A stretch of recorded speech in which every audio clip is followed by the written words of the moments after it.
Hello, my name is Stephen Woolfolk. I'm the Director of Programming and Marketing for the Kansas City Public Library, and it's a pleasure to be here and to have an opportunity to introduce a good friend of the Kansas City Public Library, Dr. John Robert Greene. This is his sixth Kansas City Public Library lecture. His presentations have spanned 13 years, 2 programming directors, 3 library executive directors, and 1 global pandemic. He's presented on the 1952 election, the presidencies of Gerald Ford, George W. Bush, and George H.W. Bush, and First Lady Betty Ford.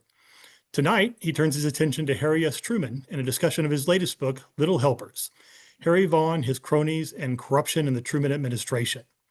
Following his presentation, he will be joined by my colleague Ann Knigendorf for a brief Q&A. But now, please welcome back to the Kansas City Public Library virtually, Dr. John Robert Greene. Thank you, Steve. It's good to be back, virtually or otherwise. When COVID hit, I was looking for a project. And through some reading, I found that I had actually made a mistake in an earlier book, one of them that I had talked to you good folks about over at the Plaza branch.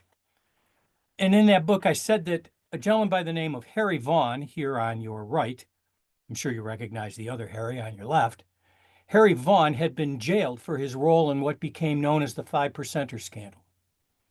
My interest was piqued, not the least of which was piqued because I had obviously made a mistake.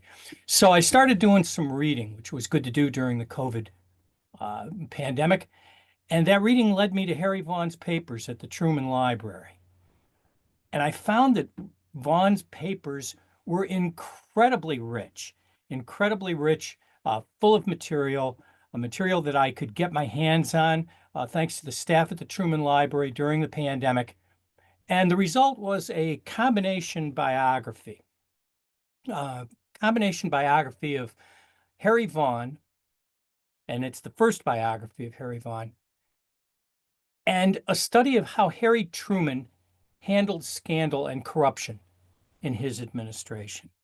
And this is what I want to talk to you about tonight, and I'm looking forward to Ann's questions and perhaps to interacting a bit with all you good folks as well.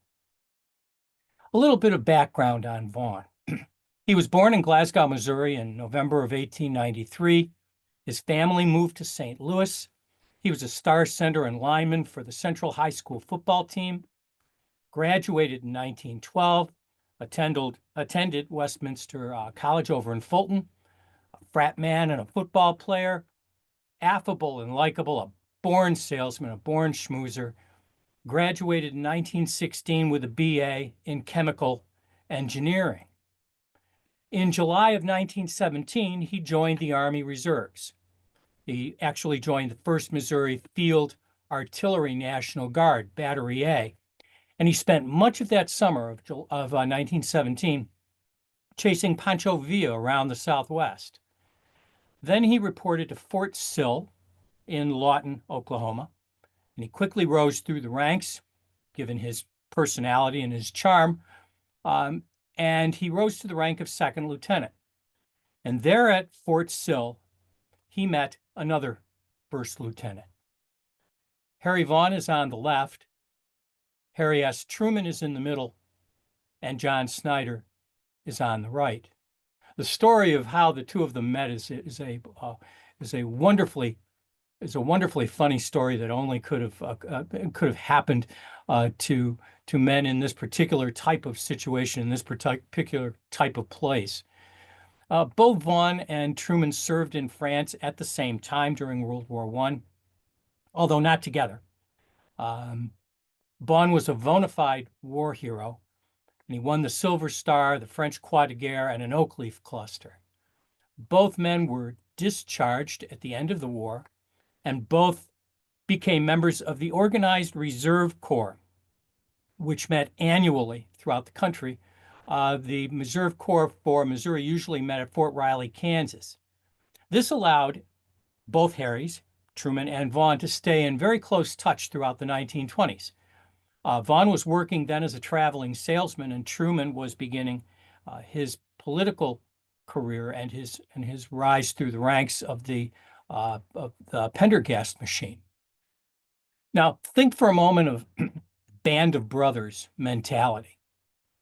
Much has been made in countless numbers of books and interviews about Truman's loyalty. Truman stayed loyal to his Army buddy, Harry Vaughan, for the rest of their lives, even when Vaughan tested the limits of that loyalty, which, as we will see, was often. Indeed, Harry Vaughan was unquestionably Harry Truman's closest lifetime friend. Vaughan worked in Truman's second Senate campaign in 1940 as the chief fundraiser. He didn't know a thing about fundraising, but that's where Truman placed him in his campaign. And when the re-election campaign was over, Vaughan was named Senator Truman's personal secretary in Washington. When World War II intervened and Vaughan was recalled to active duty, the two men stayed in touch.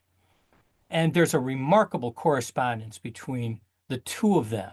When Vaughan was stationed in Australia and Truman was still serving in the United States Senate, serving on the Committee to Investigate National Security on the defense industry. Just an incredible amount of letters, over 200 letters to and from the two of them. Vaughan himself was wounded in an airplane crash and recuperated back in the States. And once he was recuperated, Truman brought him back on to his staff in Washington, promoting him to his military aide when he became vice president in 1944. So Truman became the first vice president to have his own personal military aide. And Vaughan was one of the few staffers that Truman brought with him to the White House on April 12, 1945, to witness Truman's swearing in as president. You can see Vaughan on the left touching the brim of his hat, the gentleman in the middle holding his hat to his chest is Bob Hannigan, the head of the Democratic National Committee, coming out of the White House after Truman was sworn in. 4 days later, Harry Vaughan was appointed military aide to the President of the United States. And this is a picture of Vaughan in his East Wing office before the East Wing was turned over to the First Lady, the offices of the First Lady. Vaughan has been made out, if you're familiar with the Truman literature, has been made out to be a comic drinking buddy type, hail fellow, good met, the kind of guy that all presidents have to have around to let off some steam and swear and kick back a few. But he was hardly just the simple comic buddy of the president that the press made him out to be. Nor is he just a flunky standing behind the president carrying a briefcase with the nuclear codes inside them.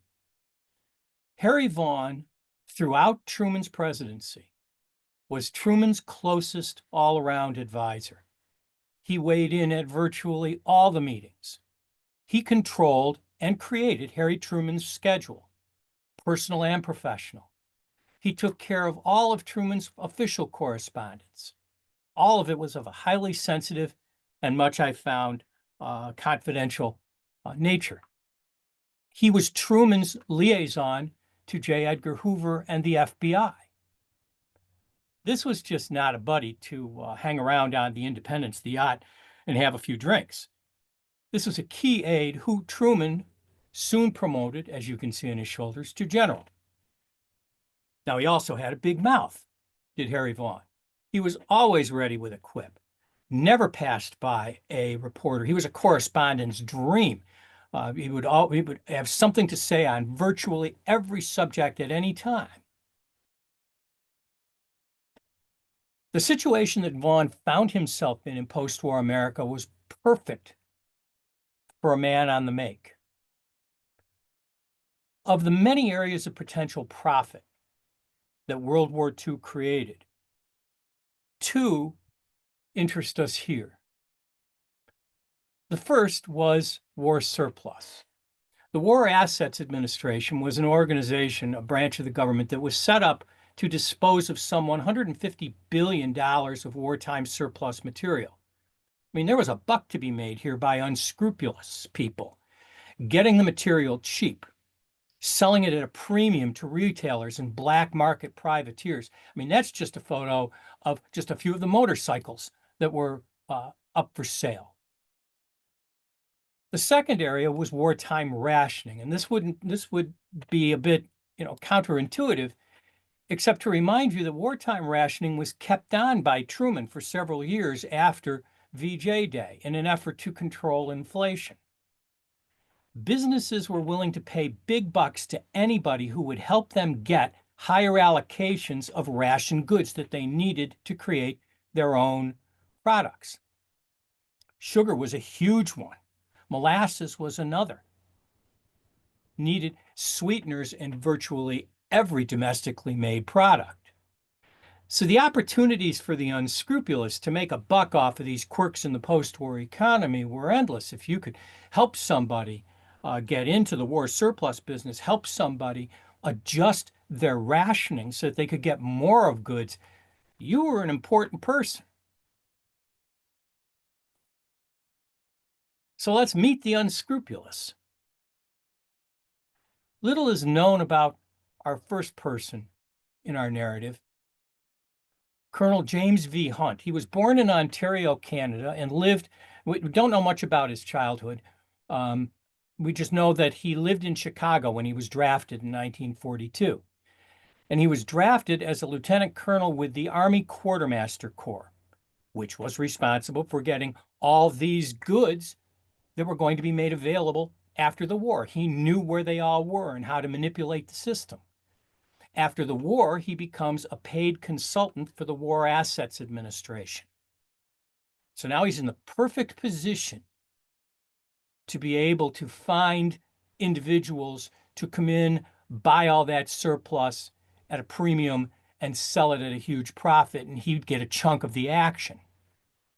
He's a shameless self-promoter. He forms his own company precisely to be able to move those goods like that. And he calls himself what he was. And the term sticks now as an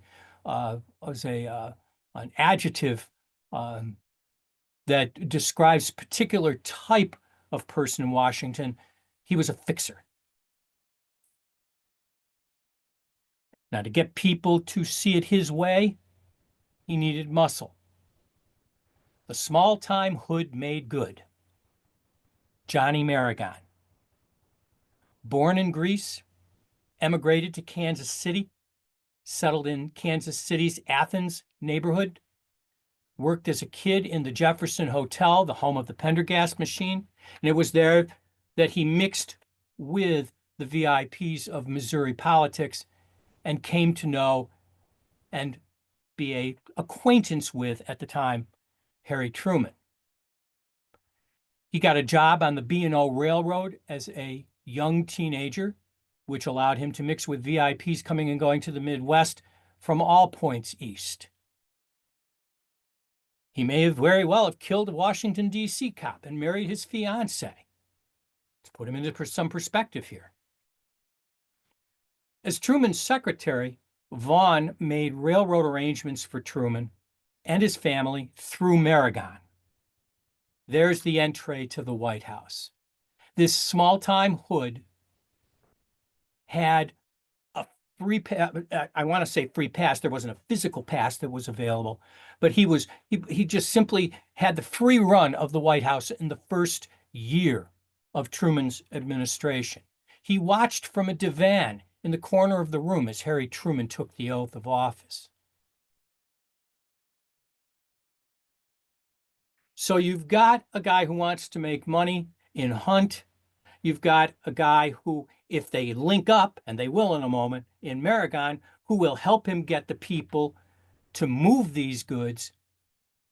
What you need is an inside man who can turn them on to all the people in government. A person whose ego would be flattered simply by being asked. A person who knew everybody. A person who was ready to flaunt his importance. A person who was ready to do what he thought would help his boss. A person who was ready on the moment's notice to get his name in the newspaper. That inside man was Harry Vaughan. So you had three individuals ready to work together I'll just let you decide in a moment whether the word conspiracy applies here, to make some bucks. There was absolutely financial corruption in the Truman administration. There is absolutely no historical doubt about it. Much of it was planned by Hunt, executed with the help of Merrigan, and aided and abetted by Vaughan. Now, among other questions for the historian is how bad was this corruption? In the Senate hearing that we're going to talk about in just a moment, one individual said this was just nickel and dime corruption. I'll leave that for you to decide. Together, they were known by the famous name of the 5%ers, one of the most famous of the many scandals in Truman's administration. As a price for getting a client into a government agency so they could do deals, Hunt took 5% of any contract he sent up between a client and the agency. Was that illegal? Depended on the situation. Very much depended on the situation. For example, one of the rationed and most difficult to find items after World War II was perfume oil. It would not register with people that this could be an important commodity, but very small vials of it, tiny vials of it, often went for 6 figures. Only place to get it was in Europe. Only way to get it was to get somebody to give you a ride on a military transport, which was supposed to be set aside simply to transport military to and from Europe, occupation forces, and bringing the boys home. Merrigan found a way to do that. The details need not detain us here. Let's just say that they were shady. And he smuggled the perfume oil back to Hunt, who made certain that that perfume oil was sold at a premium to take care of the people who he felt were helping him to smuggle this oil. Hunt arranged to have freezers sent to Mrs. Truman, to then Secretary of Treasury Vinson, to Secretary of State, then at the time, Dean Acheson, Jimmy Burns. And these were cheap freezers. These were things made out of plywood. They were huge. They didn't work. Bess didn't like it because all of her food melted. And she made a Secret Service agent take it away from her home in Independence before the food smelled. I mean, this was almost a joke, except that freezers sold for an approximate number right now in 2025 for over $75,000. That would be what it would cost to get a freezer then today. So it was not a small item, and it wasn't a small bribe. Hunt had many, many attempts, successful and failed, to interfere with post-war rationing. He was the guy to go to through Vaughan if you wanted to get more sugar and more molasses. The molasses started causing some trouble because the Department of Agriculture got a conscience, and they said they weren't going to give Hunt the proper rationing increase. So Merrigan went to the office of the Assistant Secretary of Agriculture and beat him up. The appropriate increase was given.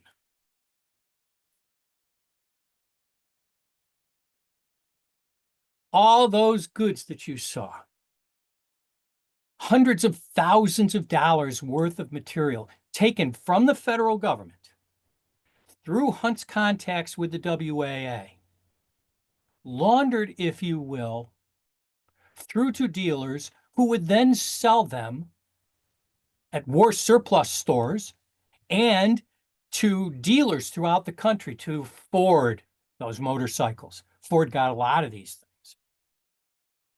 And Hunt got a kickback on it. One item that I think is of great interest that was being both rationed, difficult to find, and was still under government control was lumber. And the mob, who we'll meet in just a moment, yeah, the mob plays a role in this too. The mob wanted to rebuild the Tanforan racetrack, which had been used as a Japanese internment camp locator in California, rebuild that racetrack so that they could have a gambling in Southern California. All the lumber came through Hunt. Maragon delivered it. Vaughan knew about it, and Tanforan racetrack was rebuilt at government expense, taxpayer expense, with Vaughan, with Hunt and Maragon getting a substantial kickback. Then things start getting really sticky as you look at corruption. In 1946, in the congressional campaign in Missouri, donors with mob connections, the Golden Greek, William Hellas Sr. of Louisiana, and Frank Costello of New York, donate money to Harry Truman's campaign through Vaughan. In fact, Vaughan met with mobster Frank Costello and took the money.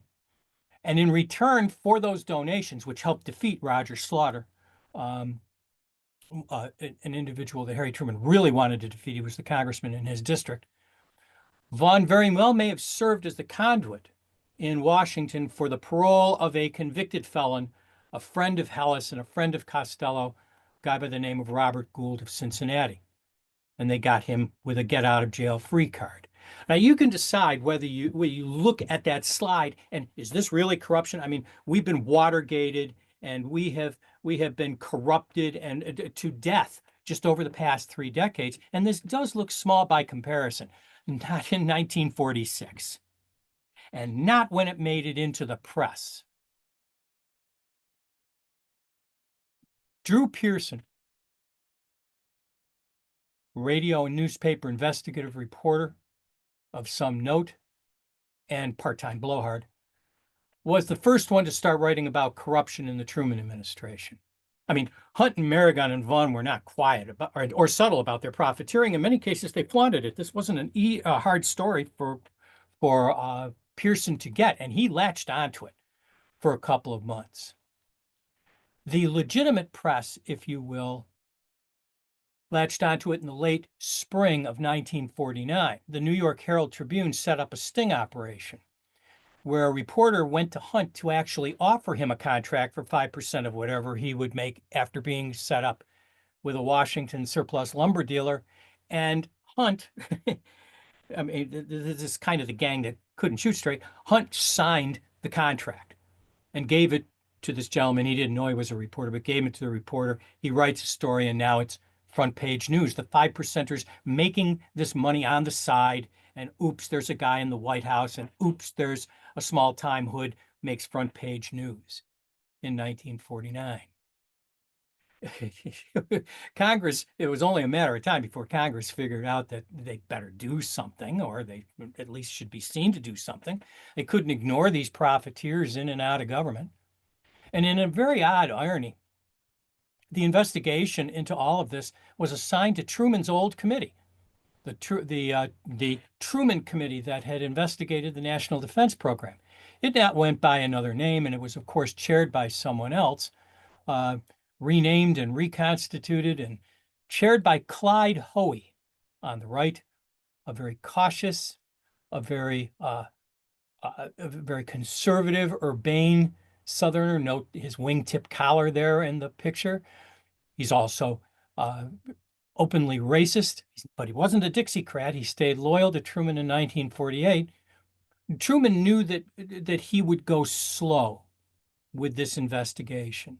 Slow like molasses, if you'll pardon the pun from a slide or two ago. But the younger senators on the committee wanted speed.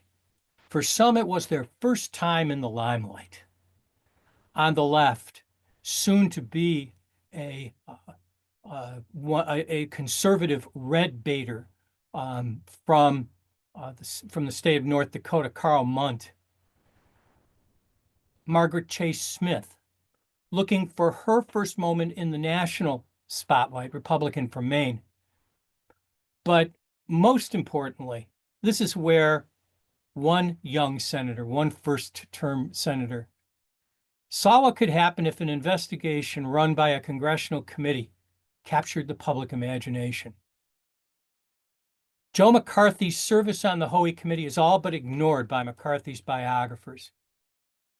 This is where he learned how to do what he would do 1 year later in what became known as the McCarthy investigation. That alone makes this enough to be of historical interest. In the heat of the summer of 1949, a parade of about 45 individuals who were tied into the 5 percenters. As you can see in the top, very left top, there's Senator Hoey. The next one on your right is McCarthy, then Munt, and then Margaret Chase Smith. If you look real close, standing in the upper right-hand corner is a person who will make his name in the McCarthy hearings and is there learning the trade of the congressional investigation. That's Roy Cohn. Vaughan and Merrigan both testified before what was called the Hoey Committee. Hunt claimed that he was too ill to testify. Then he disappears, of course. It was the summer's political entertainment on radio and on the front page. There in the bottom right of the screen is Vaughan testifying. Despite the efforts of McCarthy, despite the efforts of Munt, and despite the efforts of Smith, the report was a whitewash, as Truman knew that it would be when Hoey was put in charge of it. This was the conclusion in the first paragraph of a 450-page report on the 5 percenter investigation. They're always going to exist. Let's go home. Very convenient. Did anybody get slapped around for this? Well, John Merrigan went to jail for perjury. He did, and he did perjure himself before the committee. He was indicted, served 19 months of a 2-year term. But no charges of any kind were brought against Harry Vaughan. Great little story. Great little story. Small-time hoods, small-time corruption. So what's the big deal?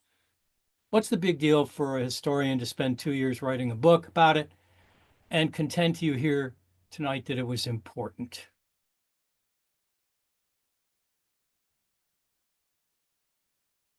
This is the cover of Time for May 22nd, 1950. First, it needs to be said that Harry Truman did not profit financially from any of these transgressions that went on in his administration. Nor did he participate, or at least we don't have any evidence of him participating in any of their execution. But Harry Truman created an atmosphere of permissiveness that allowed this corruption to germinate and bloom. Despite his later denials, Truman knew Jim Hunt. He knew him through Vaughan. Hunt had even visited the White House. Truman also knew well John Merrigan. They'd met several times. And Truman was very well aware that Merrigan had inserted himself into the White House family, if you will. Now, sometimes to the historian, a picture is worth as much as a recording or a memo or an interview. And this picture decorates and illustrates many of the books written on Harry Truman. And the man on the left, the small-time hood, the possible killer of a DC cop, who is about to insert himself into the 5 percenter scandal, is never mentioned in a caption. Never mentioned, but that is clearly John Merrigan with Vaughan and Truman's mother, Martha, and Truman's sister, Mary Jane. This was taken in Union Station in May of 1945. And all you got to do is look for maybe another picture. Another picture will work to show the closeness of Merrigan. This is taken at the 1948 Democratic Convention. Merrigan is clearly talking to, and it's not a casual conversation, with Truman's brother, Vivian. Now, Truman's staffers, particularly Matt Connolly and Charlie Ross, wanted to get rid of Merrigan, and they tried. But Merrigan just simply didn't go. And Truman knew all of this and never followed up on it, just figured that it would all take care of itself. As for Vaughan, Truman knew about and ignored Vaughan's many little bits of corruption that we described a moment ago, yet he stood with him throughout. He refused to fire him even after the Hoey testimony made it absolutely clear that Vaughan was complicit in the 5%er scandal. In fact, Truman continued to give him awards and promotions. Vaughan is one of the few in the administration who kept his job and his title for the entire 8 years that Truman was in the White House.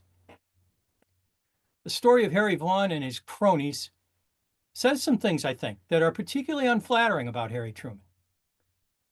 Episodes, that show Truman's, if you will, enabling of Harry Vaughan. And there are other stories that we haven't discussed. It's a story not just of enabling, but of misplaced loyalty, a refusal on Truman's part to admit that he had been wrong. Now, many, dare I say most, scholars of Harry Truman and students of Harry Truman have found these traits admirable. And in some circumstances, they are, in a president or otherwise. But a different view presents itself when one considers the president as being responsible for the execution of the nation's laws. A much different view. So this brings, I think, conclusions of several lessons learned. And I don't need to beat us over the head senseless when I say that many of these lessons are just as applicable to today's situation as they were in 1949 and 1950. The first is the absolute perils of staff by crony. Every president, from George Washington to Donald Trump, and everyone in between has included cronies, family members, buddies, pals, fifth cousins, once removed, on their staffs and in their administration. And it never turns out well. Never. The perils of staff by crony. You'd think that this situation with Vaughan would have taught a valuable lesson, but it didn't. The second is the need for somebody to sit on those cronies. Harry Truman did not have a chief of staff. It says strong chief of staff here because several players in the administration, depending on the time of the administration and the situation at hand, played the role of a chief of staff, a person who tried to control what was going on with all of the employees in the White House. He didn't have a strong one. He didn't have one person who was responsible for that. As Bob Haldeman said when he described his role being Richard Nixon's chief of staff, he says, the president has to have his own son of a bitch, and I'm the president's son of a bitch. Well, Truman didn't have one. And those presidencies without a chief of staff, without someone to sit on all the kids and make sure they're playing nice, there is more potential for disaster and more potential for corruption than otherwise. The exception, Bob Haldeman and Richard Nixon, and that spun out of a completely different set of circumstances. Congressional oversight is great when they oversee. Congressional oversight is great when the goal is not just simply to preen and pontificate in front of cameras, as they did in the Hoey administration, or in the Hoey committee, and countless other congressional investigations since. But there have been congressional investigations that have been more anonymous, that have been out of the glare of public spotlight, that have not only added to the public safety and security with their findings, but have been briefer, cheaper, and more in the spirit of congressional oversight. This is a constitutional role of Congress. It would be nice if we kept an eye on it. And we do need a wider definition of executive malfeasance, and that I think comes from the individual historians. Was it nickel and dime corruption, or was it something more? Should Truman have been held accountable? Now, this was not high crimes and misdemeanors, not by any stretch of the imagination. Was this high crimes and misdemeanors? This was not an impeachable offense. I mean, unless you were a real rabid Truman hater. But was it something that Truman needed to be held accountable for? He just simply said, we're done. Committee's over. Everything's done. Do we need a wider definition of what executive malfeasance is then and now? And I think really what it boils down to is historians need to ignore what is called the controlling myth. When I taught for 42 years, and this was a very important concept. I call it the controlling myth that I wanted to get across to students. The controlling myth of Harry Truman, the buck stops here. Honesty, Midwestern candor, all of which is true in the most narrow sense. But why didn't he stop this corruption? If you pay so much attention to the controlling myth that this is the type of individual, the type of president, the type of senator, the type of minister, the type of public servant that you have, that you can't get past it, then you're not doing a service as a historian. You're just simply perpetuating fake news, perpetuating a myth. The job of the historian is not just to present facts, unless they're writing an encyclopedia. The job is to judge those facts. And these 5 areas of judgment, I think, apply as much to Truman as they do to Harry Vaughan or to any others of the succeeding politicians that we all interact with on a daily basis. Hey, it's a good book. I had fun writing it. I hope you enjoy reading it, whether you pick up a copy at the Plaza branch or whether you pick up a copy through some place that will help me put my kids through college. I am, however, I truly would like to hear from you. One of the problems with, we're going to have some Q&A in just a moment through our friends at the KCPL, but I would like to hear from you if you have any questions or comments. And I absolutely guarantee you an answer at this email address. I'll leave it up there just for a second before we turn it over. That's Little Helper's Book. Cute, huh? Little Helper's Book at gmail.com. I appreciate your listening, and now I'm going to look forward to fielding some questions from our friends at the Kansas City Public Library. Hello. Hey, Ann. Thanks for coming back to the library for time number 7. Is that what we decided? I think it's time number 7. I love the Plaza branch. It's so spacious. It's one of the, and that the auditorium there was one of the nicest physical presentations when I was doing book tours all over the country. I used to love coming back when Henry Fortunato would send me up over there, and just intelligent questions, intelligent people, and this beautiful physical plan. It was as nice as any library I played in the country. Well, thank you. We're very proud of that space. I'm sorry we're not there with you right now. Another time. Yeah. Well, I wanted to figure out how to ask you something more about the controlling myth. That's not a term that I'd heard before, and that really got my attention. But in a way, I want to think a controlling myth can be a good thing. You know, it gives us something kind of tidy that we can just refer to so that everybody's on the same page, and we say, this person was this kind of guy, or here's what happened with this particular event. And it's just something that we all agree on. So what happens when we want to push back against a controlling myth like we do with Truman now? I mean, I assume we're all going to agree with you, right? I mean, I agree with you after reading this book.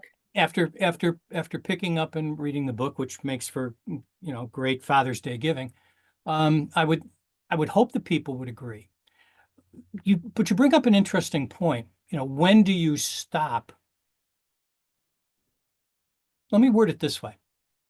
If you believe in a controlling myth that George Washington never lied to anybody, chopped down a cherry tree, that X individual was of perfect moral character, and you find out through historical research that that is wrong, or is at least challengeable, there's a term for that. It's called blind patriotism. If you believe in the controlling myth, after it has been challenged, and I believe I've effectively challenged it here, or proven to be true, which I leave to the reader, that's just the lowest form of patriotism from where I sit as a historian.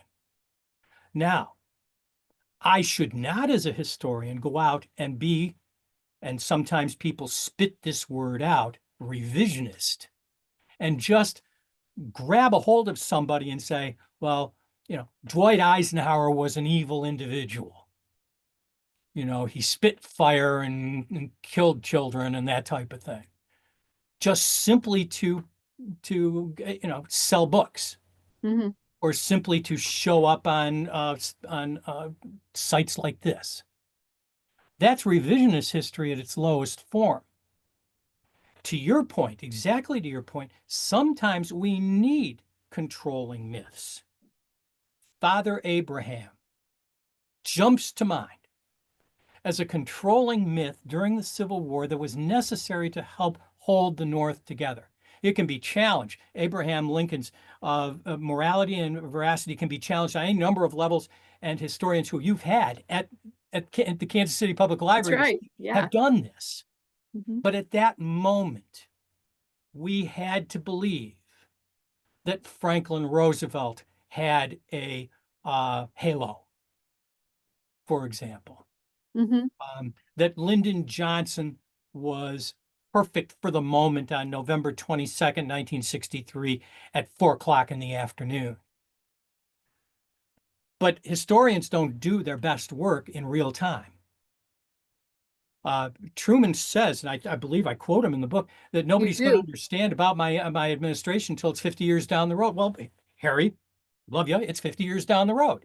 And people, so it's an ever moving target, what you do with these myths. But you're absolutely right that there are times when we believe as a nation that we have to have a specific type of individual doing a specific type of thing, whether it's true or not, and then leave it to the historians to fix it, if you will, many years down the road.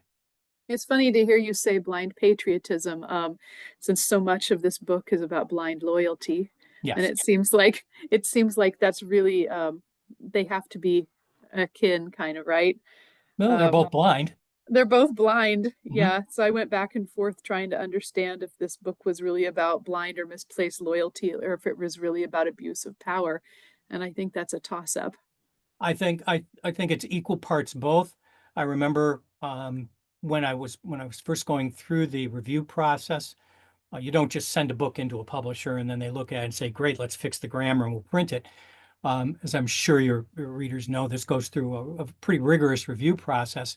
And one of the reviewers wrote back and top sentence was, not bad, but is it a book about Vaughan or is it a book about Truman? Make up your mind. And I looked at it and I said, I looked at this, and this was very early on in the process, went through, and I looked and I said, I don't have to, because they're both intertwined. The issue of abuse of power, was this an abuse of power by Harry Truman? I don't know. I leave that up to you. Was this an issue of blind loyalty on the part of Harry Truman, Harry Vaughan? I don't know. I leave that up to you. I know what I believe, but they are intertwined. Right.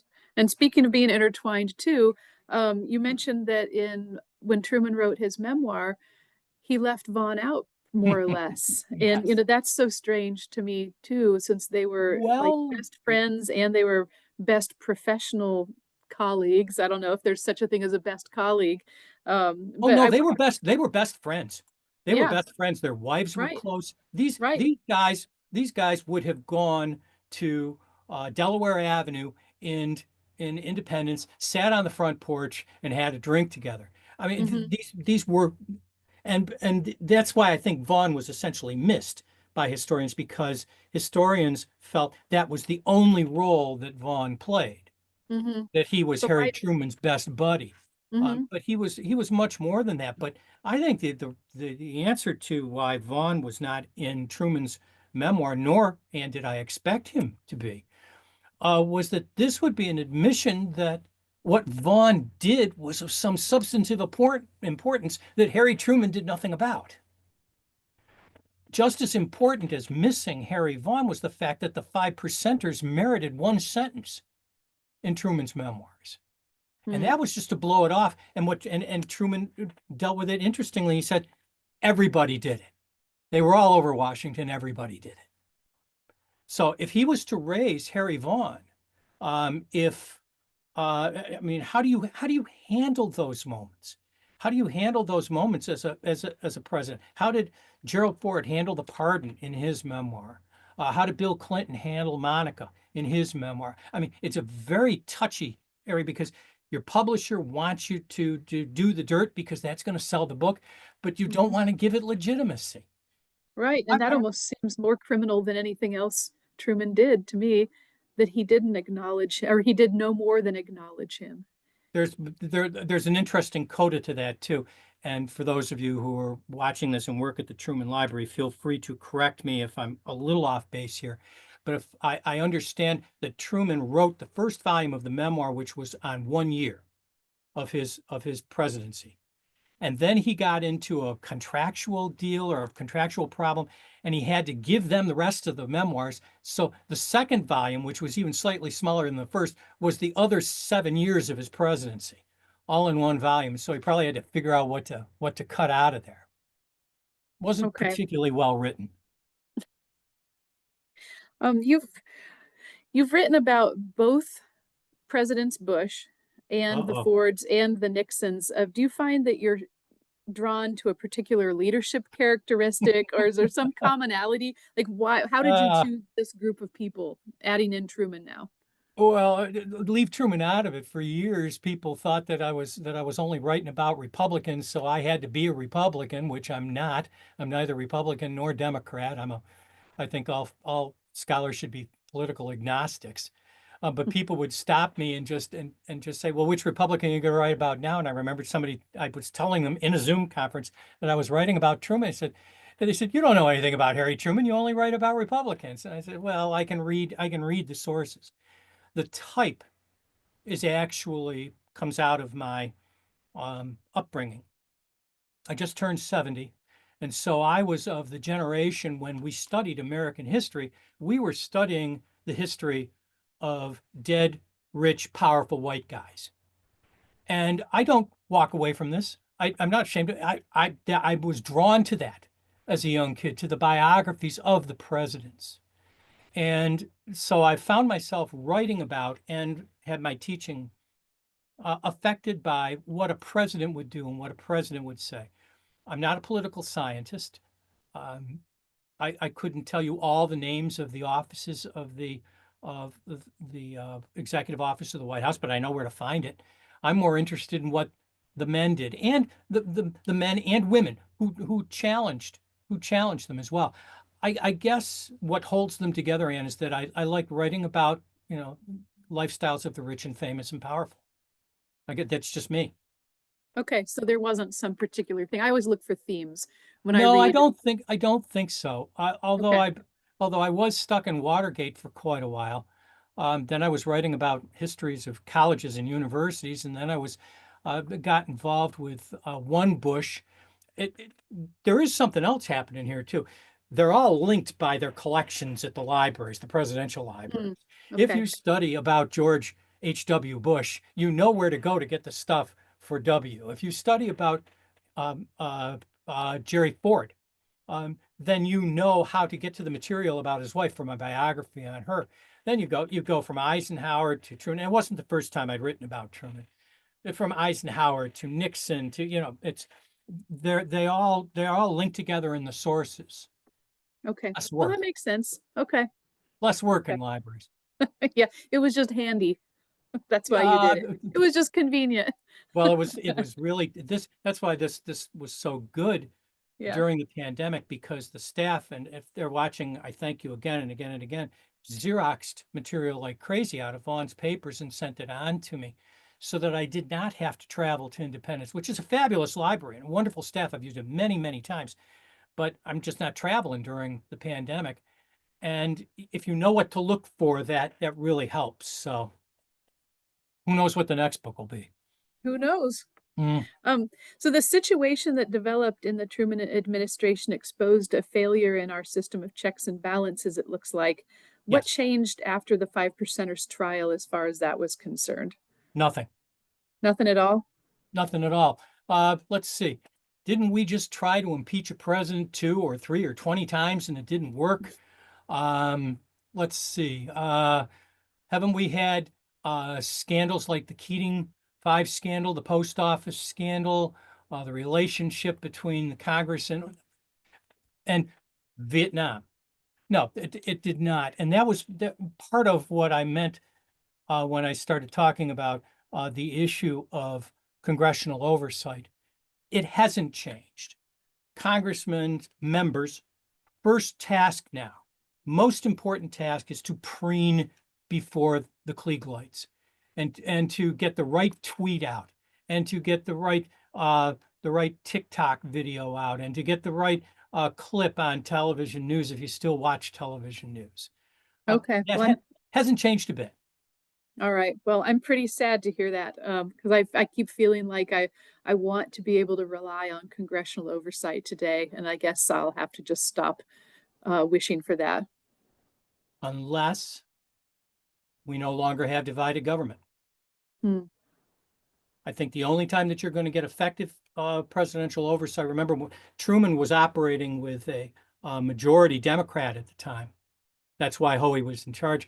It operates better when there's divided government, when there's Republicans watching Democrats and vice versa. Why should Republicans watch Republicans and Democrats watch Democrats? That's why the impeachments, the recent ones, didn't work. It's better when it's split. It's not hopeless, but it's on life support. Okay. And I wonder then what kind of oversight the press uh, the press gives. You said that Vaughan Well, I loved the like how you press. word that. You laugh Yeah. when you say press. Okay. Yeah. So Vaughan loved the press, right? You Yes. said that. And Truman absolutely hated the press because he Mhm. felt like it took every opportunity to make a fool of him, right? Right. Or to just highlight something that he had done that wasn't great. Mhm. So what role did the media play in particular during this time, during the 5%ers trial, during the Truman administration? Well, let's remember that this was a predominantly print medium at the time. Mhm. Um, Radio had long established itself as part of the news, but Hoey made it clear that he was not going to broadcast the entirety of the congressional investigations on the radio. I think it was ABC who played back 15 minutes of it at 11:45 at night, before some of the stations went off the air. And there was television at the time, but nobody was picking up, nobody was even thinking of picking up congressional committee work until the Kefauver Committee, the Kefauver Crime Committee hearings in 1950. So we're talking about primarily a print medium, which meant that people were following this if they were, like you, like me, like probably everybody else who's watching this, political junkies, wanting to read the New York Times, and almost exclusively the New York Times at the time, in terms of printing the entirety of the transcripts of the hearings. And it was for a very short period of time in the summer of 49. And the press got sick of it. The press got sick of it. And I think that's a long, that's a long present story, whether it's TV or whether it's the internet or whether it's TikTok or whatever. I've never TikTok, but I have no clue what that does. But I'm an old man. If they lose interest, the story dies. And that's pretty much what happened to this here. The question then becomes, what can the press do now when we have the attention span of mosquitoes, and whatever flips through on our phone? I think what they have to do is to find a visual. They find a visual that links to the story. And here I'm not an expert. I'm just the same old citizen as you or anybody who's listening to this.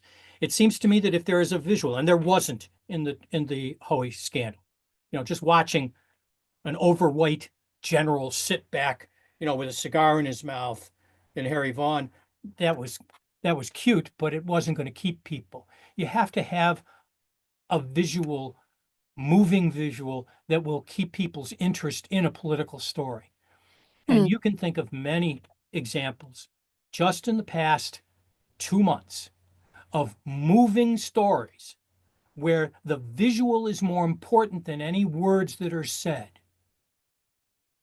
And What are you thinking of? I'm thinking of Butler, Pennsylvania. I'm thinking of the assassination attempt, not 2 months back, but a while back. Butler, Pennsylvania. There's the assassination attempt. Yeah. We actually saw in real time, when you stop to think about what happened there, people weren't.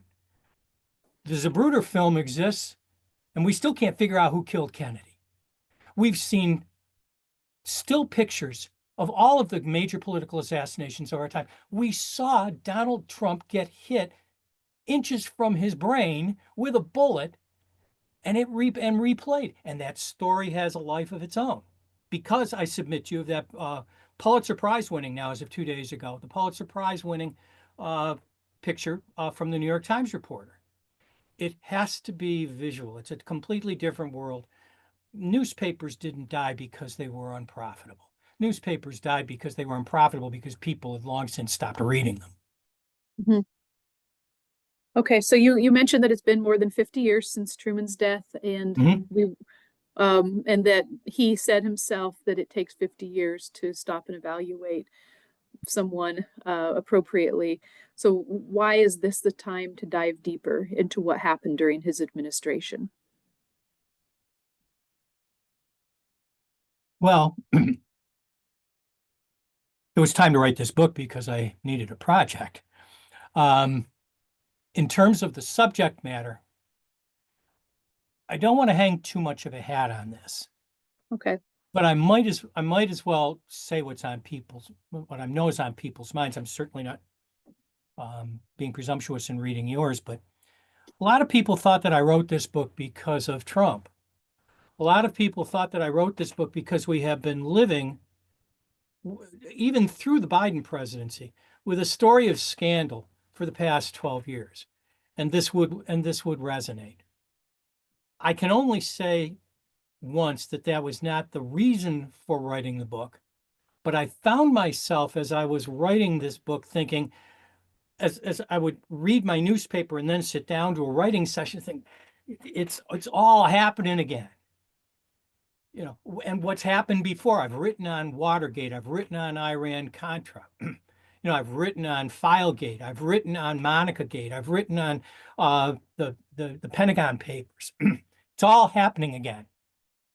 And so you wonder, is this just one great big long continuum? You ask, is this the time to write this book?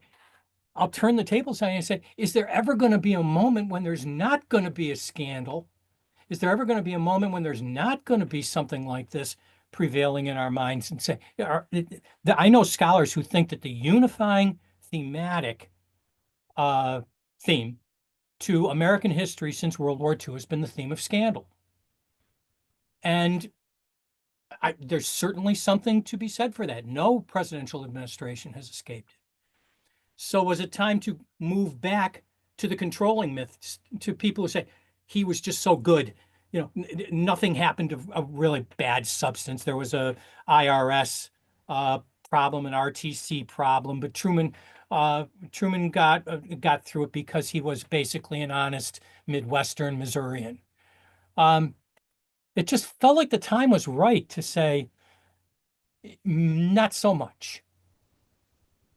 Am I comparing him to the present president? Not a chance, or to any of his successors.